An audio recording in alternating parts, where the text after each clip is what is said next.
Et bien voilà, nous y sommes enfin. Après 2 mois d'attente, le GPT's Store vient officiellement d'être lancé par OpenAI. En effet, cette annonce qui a été faite par OpenAI lors de sa dernière conférence en novembre dernier, où on avait eu l'apparition des GPTs, mais pas encore du GPT Store qui devait arriver quelques semaines après, mais suite à de nombreux changements qu'il y a eu chez OpenAI, eh bien, ça a pris un petit peu de retard, mais c'est enfin disponible. Et dans cette nouvelle vidéo, on va essayer d'aller découvrir les premières fonctionnalités disponibles à l'intérieur du GPT Store. Donc, premièrement, pour démarrer, on a eu du coup l'introduction du GPT Store via le blog officiel de OpenAI qui a été faite il y a quelques minutes. Et à l'intérieur, on y retrouve déjà une nouveauté dont on n'avait pas forcément prévu, c'est que le GPT Store va être disponible sur la version web d'OpenAI, mais aussi sur mobile, comme on peut le voir ici à droite, pour pouvoir accéder aux GPTs. À l'intérieur, déjà, il y a plusieurs choses que nous rappelle OpenAI. Donc, c'est un programme qui va viser un développement communautaire des GPT personnalisés où tout le monde pourra ensuite tout simplement y publier son GPTs. Et à l'intérieur, on va avoir des catégories, des classements des GPTs, un petit peu comme sur l'App Store. Et on retrouve du coup à l'intérieur plusieurs catégories, mais ça, on va le voir après dans la démonstration du store en lui-même. Ce qui est important de retenir ici, c'est qu'on va avoir des nouveaux GPTs qui vont arriver toutes les semaines.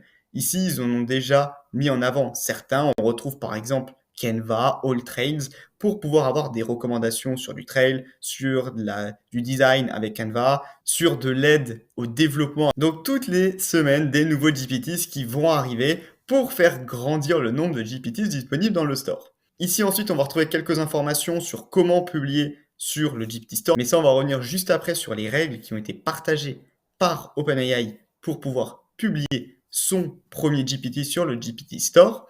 Et enfin, on retrouve aussi une première annonce sur ce que beaucoup attendaient, la monétisation des GPT. Alors pour la monétisation des GPT, c'est très simple. À partir de Q1, donc du premier trimestre de cette année 2024, qui va s'étendre du coup de janvier jusqu'à mars, on va avoir un lancement progressif du programme de revenus pour les GPT. Ça va commencer uniquement avec les États-Unis qui vont recevoir du coup simplement des monétisations de leurs GPT qui seront basées sur l'engagement des utilisateurs sur leurs GPTs. Comprenez par là que plus il y aura de monde sur votre GPT, derrière, tout simplement, la monétisation va augmenter, comme pour des vidéos YouTube, comme pour des applications qui vont avoir un système de rémunération basé sur la publicité. C'est la même chose pour les GPT. Plus il y a le monde, plus derrière, OpenAI sera prêt à monétiser le GPT pour vous. Et OpenAI informe aussi que plus ils se rapprocheront en fait de la date de déploiement de ce programme de revenus pour les GPT, plus à ce moment-là, ils donneront plus de détails. On peut imaginer beaucoup de détails. Est-ce que je pourrais déployer un GPT payant ou bien aussi les disponibilités dans d'autres pays? On pense notamment à l'Europe, etc.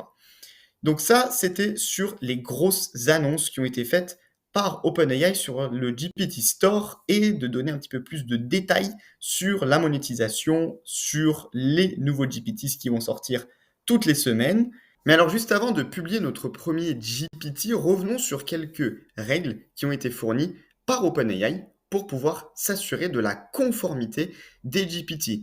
Et oui, en effet, si on laisse la possibilité à n'importe qui de créer des GPT, déjà c'est génial, mais cela peut entraîner certaines dérives et OpenAI se doit de pouvoir assurer une conformité de son GPT Store, comme c'est le cas par exemple aujourd'hui sur l'App Store d'Android par exemple. Alors quand on revient sur les règles concernant les GPT dans ChatGPT, il y a eu plusieurs règles et on va les repasser rapidement ensemble. Alors déjà, il est important de savoir que, comme sur YouTube, Google ou tous les autres App Store, toutes les marketplaces, on va devoir pouvoir taper le nom d'un GPT pour le trouver. Il y a toujours certaines sections disponibles, mais il va aussi y avoir un enjeu sur la recherche des GPT. Ça suppose de bien taper le nom du GPT. Et derrière, il y a quelques règles à ce niveau-là. Déjà, il n'est pas recommandé d'utiliser le terme de GPT à l'intérieur de son nom de GPT. En effet, ce n'est pas interdit, mais ce n'est pas recommandé par OpenAI. Alors ici, tout simplement, si on lit entre les lignes, on peut imaginer que les GPT qui porteront un nom de GPT à l'intérieur, par exemple YouTube SEO GPT, qui n'est pas du tout un nom recommandé, eh bien en fait, il serait beaucoup moins mis en avant à l'intérieur du store. Ensuite, si le GPT fait partie d'un service qui existe déjà et qui vient rajouter des nouvelles fonctionnalités à ce service, il est recommandé de pouvoir utiliser le nom, mais par contre de venir y ajouter des informations en plus. Je m'explique ici, par exemple, imaginez qu'on a Canva, donc il y a le GPT Canva qui est déjà disponible, donc je ne pourrais pas créer Canva GPT par exemple. Mais si je voulais créer un GPT qui vient apporter de l'aide sur l'API de Canva, eh bien je pourrais créer ici un GPT qui s'appellerait Canva API Helper, comme c'est le cas ici, on voit avec Miolytics. Eh bien en fait, eux, ils recommandent de créer par exemple Miolytics API Helper dans ce cas-là pour pouvoir apporter un service additionnel à un service déjà existant à l'intérieur des GPT ou une solution du marché où on n'aurait pas le droit en son nom propre de pouvoir reprendre le nom de cette marque. Et ça nous fait une transition parfaite pour le dernier point, c'est tout ce qui touche au branding des marques, que ce soit leur nom ou leur logo, qui sont déjà existantes, à moins qu'ils en aient l'autorisation. Et ça revient du coup aux créateurs, aux builders de GPT, de devoir vérifier le domaine dans lequel ils vont créer leur GPT afin de s'assurer qu'ils aient l'autorisation ou non. Et derrière, OpenAI se réserve les droits de dépublier le GPT pour derrière avoir seulement des GPT conformes et qui n'entravent pas certaines règles aussi bien de confidentialité, mais aussi ici, par exemple, d'image de marque et de droit à l'image de certaines marques. Enfin, en ce qui concerne l'utilisation de GPT qui porte par exemple le nom d'un personnage public, exemple, je veux créer un GPT qui interagit comme Elon Musk, eh bien, je ne pourrais pas mettre le nom visiblement de Elon Musk à l'intérieur du nom de mon GPT. C'est mentionné ici, on ne peut pas utiliser des public figures et donc des personnalités publiques en nom de notre GPT. C'est la même chose pour les sujets un petit peu sensibles, les sujets illégaux, etc., qui touchent à la politique. Tout ça, on peut imaginer que les GPTs ne seront pas validés par les équipes d'OpenAI. Et enfin, un autre point intéressant, si vous avez déjà commencé à créer votre premier GPT, vous devez certainement connaître la fonctionnalité qu'on va appeler les actions, ce qui permet au GPT, par exemple, de créer un événement dans votre calendrier Google Calendar ou bien d'envoyer un email. Eh bien, en fait, si vous utilisez des applications tierces à l'intérieur de votre GPT, cela doit être mentionné dans la description. Et du coup, ça me permet de revenir sur un point qui est à mon avis important, c'est qu'il y a une vraie distinction aux yeux d'OpenAI entre le titre et la description du GPT. Ce qu'on a vu jusqu'à présent en termes de restrictions de la part d'OpenAI, c'est surtout au niveau du titre que ça s'applique. Par contre, en description du GPT, on peut imaginer beaucoup plus d'informations relatives à l'utilisation du GPT et l'utilisation, par exemple, du nom d'image de marque, de pouvoir justifier ensuite derrière pourquoi est-ce qu'on utilise cette image de marque. Par exemple, je pense à des GPT sur YouTube, on va utiliser le nom YouTube, eh bien, ça ne m'étonnerait pas qu'on n'ait pas le droit de mettre peut-être YouTube en titre de son GPT, mais par contre qu'on soit capable d'expliquer qu'on a un GPT qui aide au référencement sur YouTube en description du GPT. Ça, c'est tout à fait quelque chose que j'imagine bien en termes de référencement simplement et de mots-clés que les personnes vont taper. Eh bien, si on n'est pas capable derrière de pouvoir référencer via le mot-clé YouTube, eh bien, ça va quand même poser certaines complexités pour pouvoir classer ensuite les GPT à l'intérieur du GPT Store. Alors ensuite, toujours concernant les restrictions, bien évidemment, et là j'appelle au bon sens de tout le monde, il n'est pas possible de créer des modèles qui vont toucher à des activités illégales, à des abus, à la génération de contenus haineux, violents, de malware, d'activités avec des risques physiques, etc. On est sur des choses tout à fait basiques à ce niveau-là, mais OpenAI se doit de le rappeler. Par contre, il y a des choses un petit peu plus intéressantes ici, en bas sur les 3 derniers points.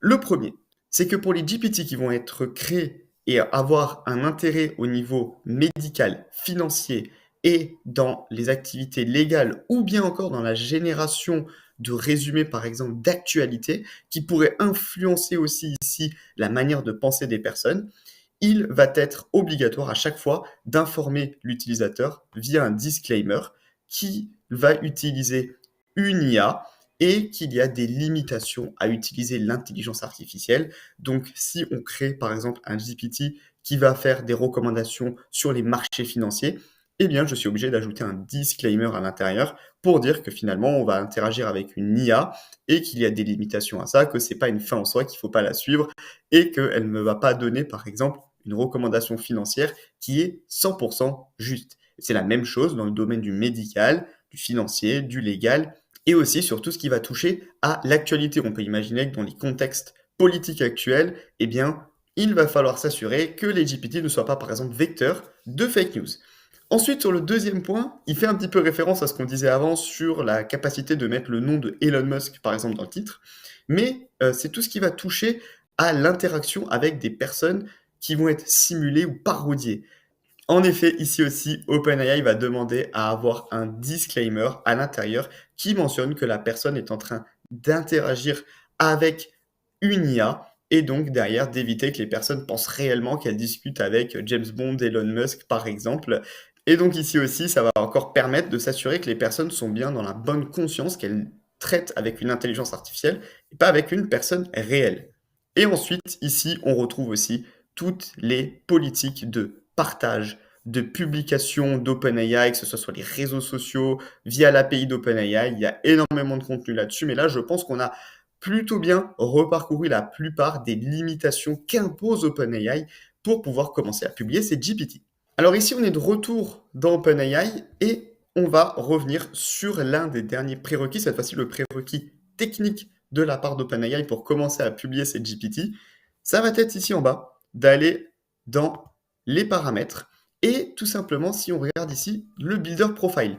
Pour ceux qui ont déjà créé des GPT mais qui n'ont pas configuré le Builder's Profile, tant que le Builder's Profile ne sera pas prêt, vous ne pourrez pas commencer à publier vos GPT.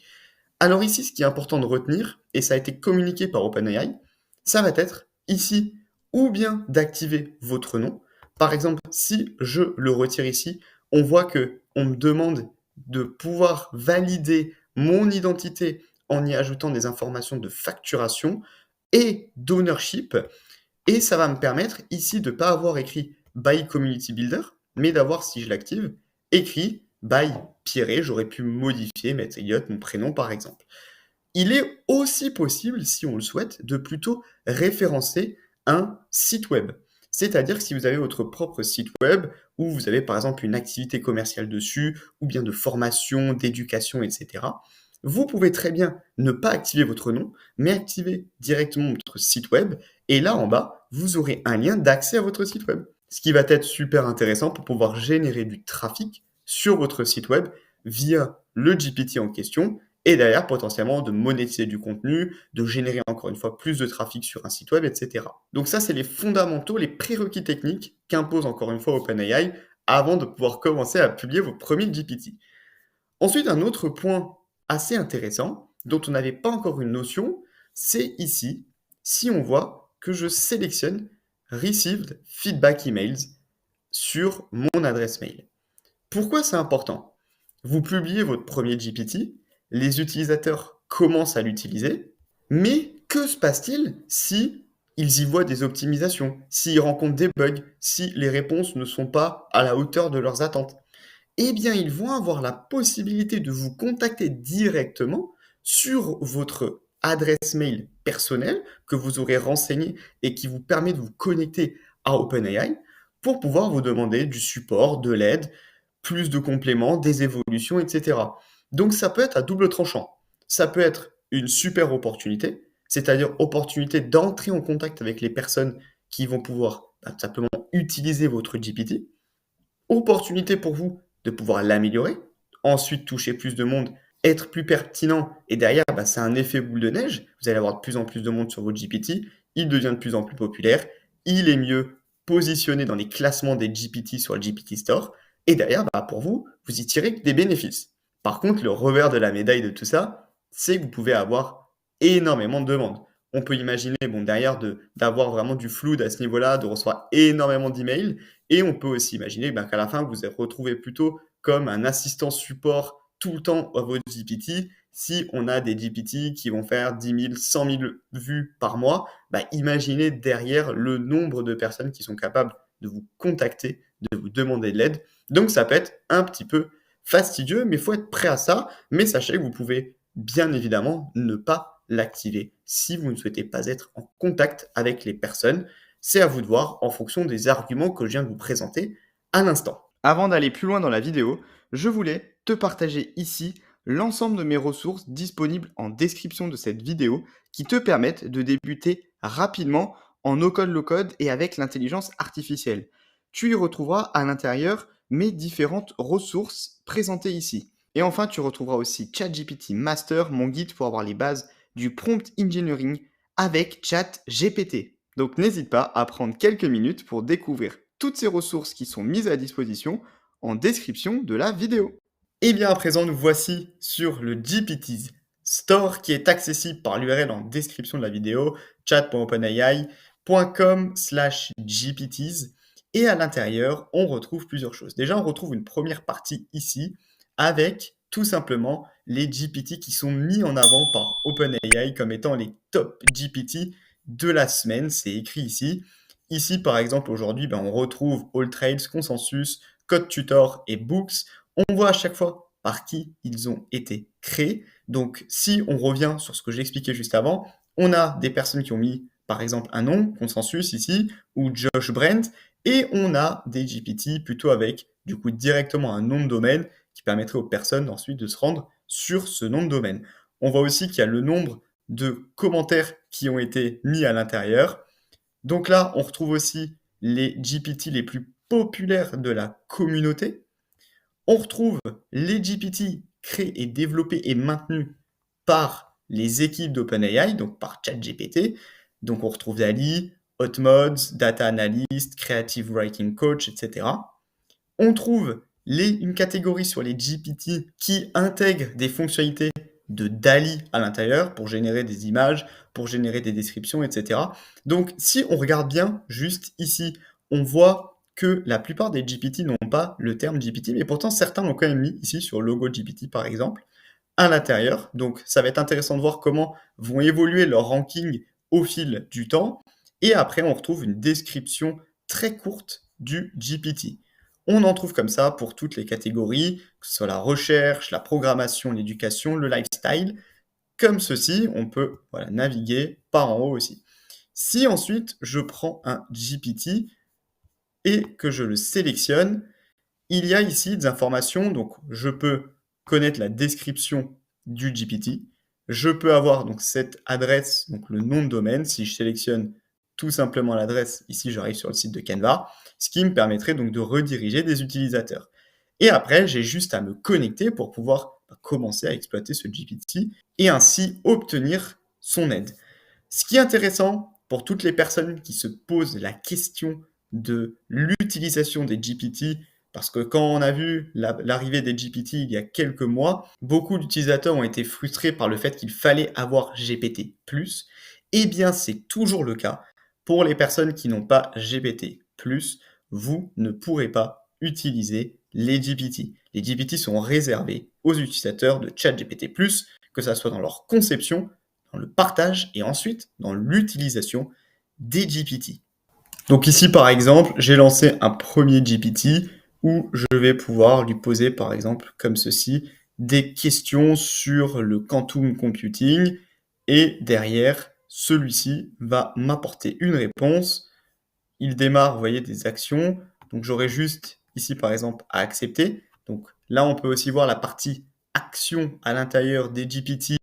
Finalement, comment est-ce qu'elle fonctionne dans le cadre du GPT Store? Il suffit juste d'accepter à partir du moment où on veut commencer à l'utiliser. Et derrière, en fait, on voit qu'il est en train d'aller exporter des informations depuis une URL et derrière, tout simplement de me fournir une réponse, par exemple ici, sur un document de recherche sur le quantum computing. Donc on voit ici, c'est intéressant, dans sa réponse, il me donne des liens vers, par exemple, ici, l'URL d'où provient la réponse.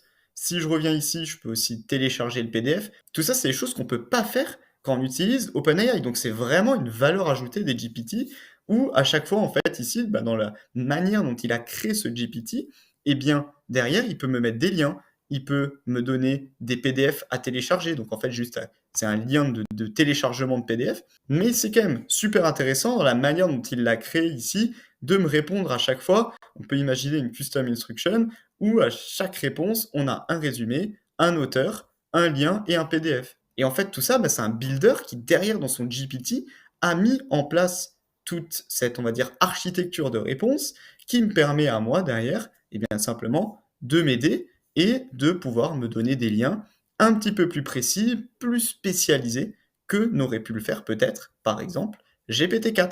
Et si je vais un petit peu dans le détail, on peut voir ici que je vais pouvoir envoyer un feedback directement au créateur. Donc là, en lui écrivant bonjour, etc. Bon, là, je ne vais pas écrire de feedback pour ne pas aller polluer sa boîte mail. Donc là, c'est la partie feedback que je mentionnais précédemment sur comment est-ce que je vais pouvoir envoyer derrière des feedbacks, améliorer mon GPT. On retrouve aussi, juste ici, dans About, toutes les informations sur la description. Qui est-ce qui a créé ici tout simplement le GPT, powered by GPT-4, donc ça c'est tout à fait normal, ils sont tous powered by GPT-4, mais c'était histoire de pouvoir voir comment est-ce qu'on peut commencer à utiliser un premier GPT à l'intérieur du GPT Store qu'on aurait sélectionné. Alors finalement, on est juste aux prémices de l'utilisation du GPT Store, qui est semblable à tous les App Store qu'on peut retrouver depuis de nombreuses années. Moi, j'avais envie de partager mon avis sur l'arrivée de ce GPT Store et de son évolution qui va pouvoir arriver au fil du temps. Donc déjà, on va le voir dans quelques semaines avec l'arrivée notamment de la monétisation. Je suis super intéressé par les programmes de monétisation pour se rendre compte à quel point ça va être intéressant ou non de référencer un GPTs et d'en tirer des revenus. Ça va aussi être très intéressant, par exemple, moi ce qui manque aujourd'hui, c'est la partie analytique. À quel point est-ce qu'on va pouvoir suivre le nombre de personnes qui se sont rendues dans le GPTs, derrière mieux le ranker? Y aura-t-il un SEO pour les GPTs par exemple? Tout ça, c'est des questions qui restent encore à élucider dans les prochaines semaines. Et j'imagine que maintenant que le gros du travail a été fait côté OpenAI, c'est-à-dire de lancer le GPT Store, ça va être intéressant de voir comment, dans les prochaines semaines, des petites nouvelles fonctionnalités vont venir l'enrichir. Barre de recherche, référencement, analytique. Et d'ailleurs aussi, encore une fois sur la monétisation, est-ce qu'on va rester simplement sur un modèle à l'utilisation du GPT, c'est-à-dire que tous les GPT seront gratuits?